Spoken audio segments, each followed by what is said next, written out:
Hello viewers, ಎಲ್ಲರಿಗೂ ನಮಸ್ಕಾರ. ನಾನಿವತ್ತು ಸೂಪರ್ ಟೇಸ್ಟ್ ಆ್ಯಂಡ್ ಹೆಲ್ದಿ ಮೂಲಂಗಿ ರಾಯ್ತ ಮಾಡೋದು ಹೇಗೆ ಅಂತ ತೋರಿಸ್ತಾ ಇದ್ದೀನಿ. ಮೂಲಂಗಿನ ಹಾಗೇನೆ ತಿನ್ನೋದ್ರಿಂದನೂ ಹೆಲ್ತ್ಗೆ ಸಾಕಷ್ಟು ಬೆನಿಫಿಟ್ಸ್ ಇದೆ. Like weight management, hydration, skin and heart ಹೆಲ್ತ್ಗೆ ಡಿಟಾಕ್ಸಿಫಿಕೇಶನ್ ಮಾಡುತ್ತೆ. ರುಚಿನೂ ಕೂಡ ಅಷ್ಟು ಚೆನ್ನಾಗಿರುತ್ತೆ. ಇನ್ನೂ ನನ್ನ ಚಾನಲ್ಗೆ ಸಬ್ಸ್ಕ್ರೈಬ್ ಆಗಿಲ್ಲ ಅಂದರೆ ದಯವಿಟ್ಟು ಸಬ್ಸ್ಕ್ರೈಬ್ ಆಗಿ, ವಿಡಿಯೋ ಇಷ್ಟ ಆದರೆ ಲೈಕ್ ಮಾಡಿ. ಬನ್ನಿ ಇದು ಹೇಗೆ ಮಾಡೋದು ನೋಡೋಣ. ಮೊದಲಿಗೆ ನಾನಿಲ್ಲಿ 3 ಮೀಡಿಯಮ್ ಸೈಜ್ ಮೂಲಂಗಿನ ತುರಿದಿಟ್ಕೊಂಡಿದ್ದೀನಿ. ಇದು ಬೇಗ ಹೊಟ್ಟೆ ಫುಲ್ ಮಾಡೋದ್ರಿಂದನೂ ಒಂದೊಂದು ಬೌಲ್ ಅಂತ ಹೇಳಿದ್ರು ಕೂಡ ನಾನು ಇದನ್ನು 4 ಜನಕ್ಕೆ ಸರ್ವ್ ಮಾಡ್ಬೋದು. ನೆಕ್ಸ್ಟ್ ಒಗ್ಗರಣೆಗೆ ಬೇಕಾಗಿರೋದು ಸಾಸಿವೆ, ಜೀರಿಗೆ, ಗುಂಟೂರು ಮೆಣಸಿನ್ಕಾಯಿ 2 ಹೆಚ್ಕೊಂಡಿದ್ದೀನಿ, 2 ಕಡ್ಡಿ ಕರಿಬೇವು, 1 ಸ್ಪೂನ್ ಕಡಲೆಬೇಳೆ, ರುಚಿಗೆ ತಕ್ಕಷ್ಟು ಉಪ್ಪು, ಕೊತ್ತಂಬರಿ ಸೊಪ್ಪು ಹೆಚ್ಕೊಂಡಿದ್ದೀನಿ. ಮತ್ತೆ ರಾಯ್ತ ಆಗಿರೋದ್ರಿಂದ ಮೊಸರು ಬೇಕೇ ಬೇಕು. ನಾನಿಲ್ಲಿ 1/4 ಲೀಟ್ರ್ ಗಟ್ಟಿ ಮೊಸರನ್ನ ತೊಗೊಂಡಿದ್ದೀನಿ. ಬನ್ನಿ ಇದು ಹೇಗೆ ಮಾಡೋದಂತ ನೋಡೋಣ. ಮೊದಲಿಗೆ ನಾನು ಸ್ಟವ್ ಮೇಲೆ ಪ್ಯಾನ್ ಇಟ್ಕೊಂಡಿದ್ದೀನಿ. ಪ್ಯಾನ್ ಕಾದ ನಂತರ ನಾನಿಲ್ಲಿ ಸುಮಾರು 2 ಸ್ಪೂನಷ್ಟು ಎಣ್ಣೆ ಹಾಕ್ಕೊಂಡೆ. ಎಣ್ಣೆ ಕಾದ ನಂತರ ನಾನಿಲ್ಲಿ ಅರ್ಧ ಸ್ಪೂನ್ ಸಾಸಿವೆ ಚಿಟಪಟ ಅಂದಮೇಲೆ 1/4 ಸ್ಪೂನ್ ಜೀರಿಗೆ ಹಾಕ್ಕೊಂಡೆ. ಗುಂಟೂರು ಮೆಣಸಿನ್ಕಾಯಿ ಹೆಚ್ಚಿಟ್ಕೊಂಡಿದ್ವಿ, 2 ಗುಂಟೂರು ಮೆಣಸಿನ್ಕಾಯಿ, ಅದನ್ನು ಕೂಡ ಹಾಕ್ಕೊಂಡೆ. ನಂತರ ನಾನು ಕಡಲೆಬೇಳೆ 1 ಸ್ಪೂನಷ್ಟು ಕಡಲೆಬೇಳೆ ಇಟ್ಕೊಂಡಿದ್ವಿ ಅಲ್ಲ, ಅದನ್ನು ಕೂಡ ಹಾಕ್ಕೊಂಡಿದ್ದೀನಿ. ಈಗ ಕಡಲೆಬೇಳೆನ ಚೆನ್ನಾಗಿ ಫ್ರೈ ಮಾಡ್ಕೋಬೇಕು. ಕಡಲೆಬೇಳೆ ಚೆನ್ನಾಗಿ ಫ್ರೈ ಮಾಡಿದಷ್ಟು ರುಚಿ ಚೆನ್ನಾಗಿರುತ್ತೆ. ಈ ಥರ ಇನ್ನೂ ಹೆಚ್ಚು ಹೆಲ್ದಿ ಆ್ಯಂಡ್ ಟೇಸ್ಟಿ ರೆಸಿಪೀಸ್ಗೆ ನನ್ನ ಚಾನಲ್ಗೆ ಸಬ್ಸ್ಕ್ರೈಬ್ ಆಗಿ, ಪಕ್ಕದಲ್ಲಿರೋ ಬೆಲ್ ಬಟನ್ ಒತ್ತಿ, ಸೊ ದಟ್ ನನ್ನ ವೀಡಿಯೋ ಅಪ್ಲೋಡ್ ಆದ ತಕ್ಷಣ ನೀವು ನೋಡ್ಬೋದು. ಮತ್ತು ಈ ಕಡಲೆಬೇಳೆ ಸಿಗ್ತಾ ಇದ್ರೇ ಈ ರಾಯ್ತದಲ್ಲಿ ಮಜಾ. ಕಡಲೆಬೇಳೆ ಸ್ಕಿಪ್ ಮಾಡೋ ಹಾಗೆ ಇಲ್ಲ. ಇವಾಗ ಇದು ಚೆನ್ನಾಗಿ ಫ್ರೈ ಆಗಿದ ನಂತರ ನಾನು ತೊಗೊಂಡಿದ್ದಂಥ ಕರಿಬೇವು ಕೂಡ ಸೇರಿಸ್ಕೊತಾ ಇದ್ದೀನಿ. ಕರಿಬೇವು ಅಷ್ಟೇ ತುಂಬ ಚೆನ್ನಾಗಿ ಫ್ರೈ ಮಾಡ್ಕೋಬೇಕು. ಫುಲ್ ಕ್ರಿಸ್ಪಿ ಆಗಬೇಕು. ಅಷ್ಟು ಚೆನ್ನಾಗಿ ಫ್ರೈ ಮಾಡ್ಕೊಂಡ್ರೆ ತುಂಬ ರುಚಿಯಾಗಿರುತ್ತೆ. ಸೊ ಇವಾಗ ಇದನ್ನು ಫ್ರೈ ಮಾಡ್ಕೊಳ್ಳೋಣ. ಸ್ವಲ್ಪ ಫ್ರೈ ಆಗಿದ ನಂತರ ಸ್ಟವ್ ಆಫ್ ಮಾಡ್ಕೊಂಡ್ಬಿಡ್ತೀನಿ. ಇವಾಗ ಇನ್ನೊಂದು ಸ್ವಲ್ಪ ಬಿಸಿಲೇ ಅದು ಫ್ರೈ ಆಗುತ್ತೆ, ಸಾಕು. ಇವಾಗ ಇದನ್ನು ತಣ್ಣಗಾಗಕ್ಕೆ ಬಿಟ್ಬಿಡೋಣ, ಆಯಿತಾ. ಇದು ಸ್ವಲ್ಪ ತಣ್ಣಗಾದ್ಮೇಲೆ ನಾವು ಸೇರಿಸ್ಕೋಬೇಕು. ನೆಕ್ಸ್ಟ್ ನಾನಿಲ್ಲಿ ತೊಗೊಂಡಿದ್ದಂಥ ಮೊಸರು, ಗಟ್ಟಿ ಮೊಸರು ತೊಗೊಂಡಿದ್ದೆ ಅಂತ ಹೇಳ್ದೆ ಅಲ್ವಾ, ನೀರೇನು ಹಾಕೋದು ಬೇಡ.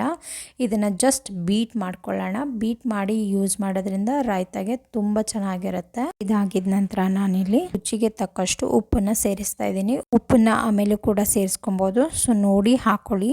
ಇವಾಗ ನಾನು ತುರಿದಿದಂಥ ಮೂಲಂಗಿನೂ ಕೂಡ ಸೇರಿಸ್ತಾ ಇದ್ದೀನಿ. ನಾನಿಲ್ಲಿ ಮೂಲಂಗಿನ ಯಾವುದೇ ಕಾರಣಕ್ಕೂ ಸ್ವಲ್ಪನೂ ಏನು ಬೇಯಿಸಿಲ್ಲ, ಹಾಗೆ ತೊಗೊಂಡಿದ್ದೀನಿ. ಮತ್ತು ನಾನಿಲ್ಲಿ ಮೊಸರಿಗೆ ನೀರು ಕೂಡ ಆ್ಯಡ್ ಮಾಡಿಲ್ಲ. ಮೂಲಂಗಿಲಿರೋ ನೀರೇ ಸಾಕಾಗುತ್ತೆ. ಸೊ ಅದಕ್ಕೆ ನಾನು ಮೊಸರಿಗೆ ಯಾವುದೇ ಕಾರಣಕ್ಕೂ ಸ್ವಲ್ಪನೂ ನೀರನ್ನ ಆ್ಯಡ್ ಮಾಡಿಲ್ಲ. ಇವಾಗ ಮೂಲಂಗಿಲಿರೋ ನೀರೇ ಸಾಕು. ಸೊ ಇದಕ್ಕೆ ಒಂದು ಒಳ್ಳೆ ಮಿಕ್ಸ್ ಕೊಡೋಣ. ಮೂಲಂಗಿ ಚೆನ್ನಾಗಿ ನೆಂದಷ್ಟು ರುಚಿ ಚೆನ್ನಾಗಿರುತ್ತೆ. ಮೂಲಂಗಿ ಖಾರ ಕೂಡ ಅನಿಸಲ್ಲ. ಇವಾಗ ತಣ್ಣಗಾಗಿದ್ದಂಥ ಒಗ್ಗರಣೆನೂ ಕೂಡ ಇದಕ್ಕೆ ಸೇರಿಸ್ಕೊತಾ ಇದ್ದೀನಿ. ಒಗ್ಗರಣೆ ಪೂರ್ತಿಯಾಗಿ ನೀಟಾಗಿ ಎಲ್ಲನೂ ತಗೊಳ್ಳಿ, ಒಂದು ಒಳ್ಳೆ ಮಿಕ್ಸ್ ಕೊಡಬೇಕು. ಇವಾಗ ನಾನು ಈ ಒಗ್ಗರಣೆಗೆ ಸ್ವಲ್ಪ ಮೊಸರು ಮತ್ತು ಮೂಲಂಗಿನೂ ಕೂಡ ಈ ಪ್ಯಾನ್ಗೆ ಹಾಕ್ಕೊಂಡು ಅದೆಲ್ಲ ಫುಲ್ ತೊಗೊಳಕ್ಕೋಸ್ಕರ ನಾನು ಈ ಥರ ಶೇಕ್ ಮಾಡೋದ್ರಿಂದ ಒಗ್ಗರಣೆ ಎಲ್ಲ ನೀಟಾಗಿ ಬರುತ್ತೆ. ಸೊ ಬಿಗಿನರ್ಸ್ಗೆ ಹೇಳ್ತಾ ಇದ್ದೀನಿ. ಇವಾಗ ಇದನ್ನು ಚೆನ್ನಾಗಿ ಮಿಕ್ಸ್ ಮಾಡ್ಕೋಬೇಕು. ಈ ಒಗ್ಗರಣೆನ ನಾವು ಮೂಲಂಗಿ ಮೊಸರು ಜೊತೆ ಚೆನ್ನಾಗಿ ಹದವಾಗಿ ಹೊಂದ್ಕೊಳ್ಳೋ ಥರ ನಾವಿಲ್ಲಿ ಚೆನ್ನಾಗಿ ಮಿಕ್ಸ್ ಕೊಡಬೇಕು.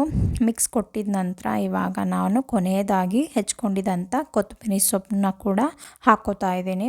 ಕೊತ್ತಂಬರಿ ಸೊಪ್ಪು ಕೂಡ ರಾಯ್ತಾಗೆ ತುಂಬಾ ರುಚಿಯಾಗಿರುತ್ತೆ. ಕೊತ್ತಂಬರಿ ಸೊಪ್ಪು ಕೂಡ ಹಾಕಿ ಇವಾಗ ನಾನು ಮಿಕ್ಸ್ ಕೊಟ್ಟೆ. ಈಗ ಗಾರ್ನಿಶಿಂಗ್ಗೆ ಅಂತ ಹೇಳಿ ನಾನು ಸಣ್ಣದಾಗಿ ಹೆಚ್ಕೊಂಡಿರೋ ಕೊತ್ತಂಬರಿ ಸೊಪ್ಪು ಕೂಡ ಹಾಕೊಂಡೆ. ನೋಡಿ ಇದು ಇವಾಗ ರೆಡಿ ಇದೆ. ಊಟಕ್ಕೆ ಸೈಡ್ ಡಿಶ್ ಆಗು ನೀವು ಇದನ್ನು ತಿನ್ಬೋದು. ಇಲ್ಲಾಂದರೆ ಊಟ ಆದಮೇಲೂ ಕೂಡ 1 ಬೌಲ್ ತಿನ್ಬೋದು. ಇಲ್ಲಾಂದರೆ ಸ್ನ್ಯಾಕ್ ಟೈಮಲ್ಲಿ ಮಾಡ್ಕೊಂಡು ತಿನ್ಬೋದು. ನೋಡಿ ಎಷ್ಟು ಡಿಲಿಷಿಯಸ್ ಆಗಿ ಕಾಣ್ತಿದೆ, ಹಾಗೆ ಹೆಲ್ತ್ಗೂ ಕೂಡ ತುಂಬಾ ಒಳ್ಳೆಯದು. ದಯವಿಟ್ಟು ಮಿಸ್ ಮಾಡಲೇಬೇಡಿ. ಇದು ಬಾಡಿ ಕೂಡ ಕೂಲೆಂಟ್ ಆಗಿ ಕೆಲಸ ಮಾಡುತ್ತೆ. ಈ ಹೀಟ್ ಸಮ್ಮರ್ ಸೀಸನ್ಗೆ ಕೂಲಾಗಿ ಇರುತ್ತೆ. ದೆನ್ ಈ ಆಸ್ತಮಾ ಪೇಷಂಟ್ಸ್, ಅವ್ರಿಗೆಲ್ಲ ರೆಸ್ಪಿರೇಟರಿ ಪ್ರಾಬ್ಲಮ್ಸ್ ಇರೋರ್ಗೂ ತುಂಬ ಒಳ್ಳೆಯದು ಈ ಮೂಲಂಗಿ. ಹಾಗೆಯೇ ನಾವಿಲ್ಲಿ ರಾಗಿ ತಿಂತಾ ಇರೋದ್ರಿಂದ ಇನ್ನೂ ಹೆಚ್ಚು ಬೆನಿಫಿಟ್ಸ್ ಇದೆ. ಇದರಲ್ಲಿರೋ ವೈಟಮಿನ್ಸ್ ಎಲ್ಲ ನಮಗೆ ಹೆಚ್ಚಾಗಿ ಸಿಗುತ್ತೆ. ಸೊ ಮಿಸ್ ಮಾಡ್ಕೊಳ್ಳೇಬೇಡಿ, ಮಸ್ಟ್ ಟ್ರೈ. ಟೇಸ್ಟ್ ಕೂಡ ಅಲ್ಟಿಮೇಟ್ ಸಖತ್ತಾಗಿರುತ್ತೆ. ಟ್ರಸ್ಟ್ ಮೀ, ಟ್ರೈ ಮಾಡಲೇಬೇಕು. ಹೇಗೆ ಬಂತು ಅಂತ ನನಗೆ ಕಮೆಂಟ್ ಮಾಡಿ. ಇಷ್ಟ ಆದರೆ ಫ್ರೆಂಡ್ಸ್ ಜೊತೆ ಕೂಡ ಶೇರ್ ಮಾಡಿ. ವಿಡಿಯೋ ಇಷ್ಟ ಆದರೆ ಲೈಕ್ ಮಾಡಿ, ಶೇರ್ ಮಾಡಿ, ಸಬ್ಸ್ಕ್ರೈಬ್ ಮಾಡಿ, ಸಪೋರ್ಟ್ ಮಾಡಿ. ಮತ್ತೆ ನೆಕ್ಸ್ಟ್ ವಿಡಿಯೋಲ್ಲಿ ಸಿಗೋಣ. Thanks for watching.